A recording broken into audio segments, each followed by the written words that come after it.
weight gain during perimenopause and menopause. Now, pretty much every day we hear women talking about how to gain weight at this time of life. And of course, hormones get the blame, but it's not all about hormones. And if you really want to manage your weight during this time of life, you've got to look back up the river at what is really the cause of this situation rather than it just being hormones. So the first thing you need to understand about weight gain in general is it's all about the amount of calories that you consume and the amount that you then burn in terms of moving your body and exercise. So the amount of macronutrients we consume, which are protein, carbohydrate, and fat, and how our body then burns that energy essentially. Now, what happens though at this time of life is our digestive capacity to digest protein, carbohydrates, and fats reduces by up to 40%. So as we age, our ability to digest these macronutrients reduces by 40%. So it's a huge amount. So what happens is if you're not meeting those macronutrient requirements, protein, carbohydrate, and fat, then your body is very, very clever. It needs these essential macronutrients to function for everything from immunity to your rebuilding muscle, to brain health, to heart health. Everything depends on that balance of carbohydrate, protein, and fat. And if it doesn't meet those needs, there's a situation called macronutrient leverage, where the body will actually seek you to consume more of those nutrients it needs.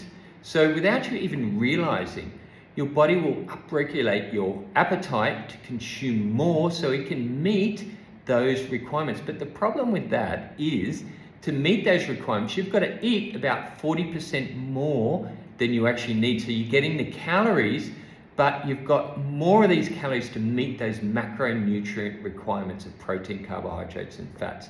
And you probably all know that our requirements for protein increase as we age. That's because we don't absorb it as well. All right, so that weight gain occurs very, very silently from, let's say, the age of 40. We start to eat more as our ability to digest these macronutrients, and we don't even realize the body will go seeking those macronutrients because it needs it for survival. So how do we fix that? Well, you've got to improve your digestive capacity. And I've written an article here that explains how to do that. And it's not just a single approach. It's a multiple approach of diet, managing your stress levels, making sure you sleep properly. And we've got some tools like our Happy Liver and Happy Digestion, which can improve your digestive capacity. You improve your digestive capacity, the weight can then be managed effectively. So you won't be craving those foods as much. Your appetite will reduce. And this is what these drugs like Ozempic are doing, is they're reducing your appetite. But the reason it's being fueled is because you're not meeting those macronutrient requirements. So improve your digestion, you start to absorb these macronutrients properly, your appetite controls naturally, and then you don't overeat.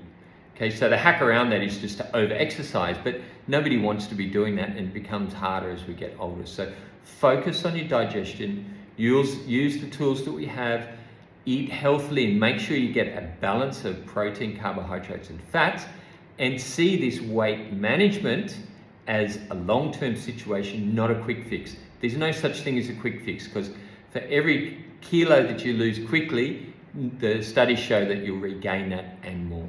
So be sensible about it, focus on your digestion and those macro amounts that you're actually consuming, and your weight will maintain healthily as you get older, and you'll have no issues with that weight gain as you age.